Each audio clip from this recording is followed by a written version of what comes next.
اللہ رب العزت قرآن پاک میں ارشاد فرماتے ہیں النبی اولا بالمؤمنین من انفسہم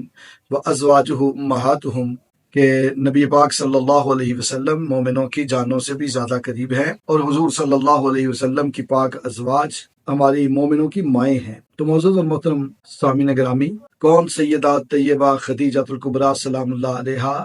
جو 25 سال نبی محتشم حضرت محمد مصطفیٰ صلی اللہ علیہ وسلم کی اکلوتی زوجہ محترمہ رہی۔ جب تک آپ حیات تھی حضور صلی اللہ علیہ وسلم نے اور شادی نکاح نہیں فرمایا، اور 25 سال انہوں نے حضور صلی اللہ علیہ وسلم کی خدمت کی ہے۔ حضرت خدیجہ بنت خویلد رضی اللہ تعالی عنہا 556 عیسوی میں پیدا ہوئی، اور 10 رمضان المبارک 619 عیسوی میں آپ کا مکہ المکرمہ میں وصال ہوا، اور اللہ رب العزت نے ان کو بڑی عظمتوں سے نوازا۔ ان کی عظمتوں میں سے ایک عظمت یہ ہے کہ جب حضور صلی اللہ علیہ وآلہ وسلم غار حرا کی خلوتوں میں اللہ رب العزت کی بارگاہ میں حاضر ہوتے، ابھی قرآن نازل ہونا شروع نہیں ہوا تھا، ابھی حضور نے نبوت کا اعلان نہیں فرمایا تھا، ابھی جبریل امین حضور صلی اللہ علیہ وآلہ وسلم کی بارگاہ میں اقرأ بسم ربک الذی خلق کی مبارک آیتیں لے کے نہیں آئے تھے۔ حضور غار حرا کی خلوتوں میں جاتے، کئی دن وہاں رہتے۔ سیدہ خدیجہ پاک حضور صلی اللہ علیہ وسلم سے بڑی محبت فرماتی تھی۔ آپ اپنے گھر سے کھانا پکاتی، اپنے سر پہ اٹھا کے پیدل مکہ المکرمہ سے جبل نور کی چوٹی پر غار حرا میں حضور کے پاس لے کے جاتی۔ ایک دن ایسے ہی ہوا کہ آپ نے کھانا اٹھایا ہوا ہے اور حضور کی بارگاہ میں کھانا لے کے جا رہی ہیں۔ مکے سے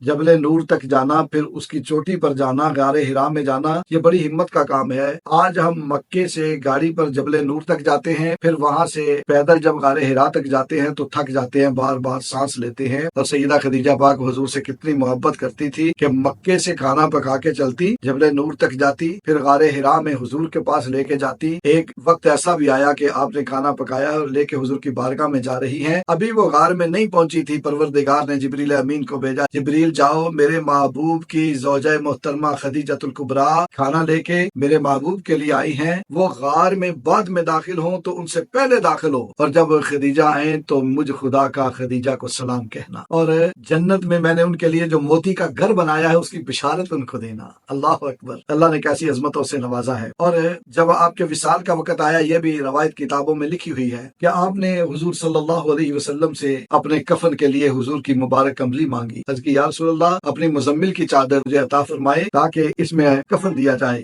حضور کی آنکھوں میں آنسو ہیں اور فرماتے ہیں خدیجہ یہ میری کملی لے لو۔ جب حضور نے کملی مبارک عطا فرمائی، جبریل امین آ گئے، آ کے عرض کی یا رسول اللہ یا حبیب اللہ، مجھے اللہ رب العزت نے بھیجا ہے، اور اللہ کریم ارشاد فرماتے ہیں کہ خدیجہ کے پاس جو کچھ تھا، جتنا مال تھا، دولت تھی، اس نے میری راہ میں خرچ کر دی، اب خدیجہ کا کفن ہمارے ذمہ ہے، خدیجہ کو جنت کا کفن دیا جائے۔ سیدہ طیبہ ام المومنین خدیجہ الکبریٰ سلام اللہ علیہا کو اللہ رب العزت نے جنت کا کفن عطا فرمایا، اور جب ان کا وصال ہوا حضور صلی اللہ علیہ وسلم نے ان کو اپنے مبارک ہاتھوں سے قبر میں اتارا۔ حضور خود قبر میں پہلے اترے، پھر ان کو قبر میں اتارا، اور آخری بات یہ کہ ایک سوال تھا کہ آپ کا جنازہ کس نے پڑھایا، تو سیدہ خدیجہ الکبریٰ سلام اللہ علیہا کا جب وصال ہوا ہے اس وقت تک جنازے کے احکام جو ہیں وہی ابھی تک نازل نہیں ہوئے تھے، جنازہ مشروع نہیں تھا، لہذا آپ کی نماز جنازہ نہیں پڑھی گئی تھی، اور آپ کو ایسے ہی حضور صلی اللہ علیہ وسلم نے اپنے مبارک ہاتھوں سے سپرد خاک کر دیا۔ اور جنت معلیٰ میں آج بھی آپ کی قبر اطہر جو ہے وہ خلق خدا کی زیارت گاہ ہے۔ اللہ تعالی ہماری اس ماں کے درجے اور بلند فرمائے، اور جس طرح انہوں نے حضور صلی اللہ علیہ وسلم سے محبت کی، خدمت کی، اللہ تعالی ہمیں بھی حضور صلی اللہ علیہ وسلم کی محبت عطا فرمائے، ہماری ماں بہنوں کو ان کے نقش قدم پر چلنے کی توفیق عطا فرمائے، آمین آمین آمین۔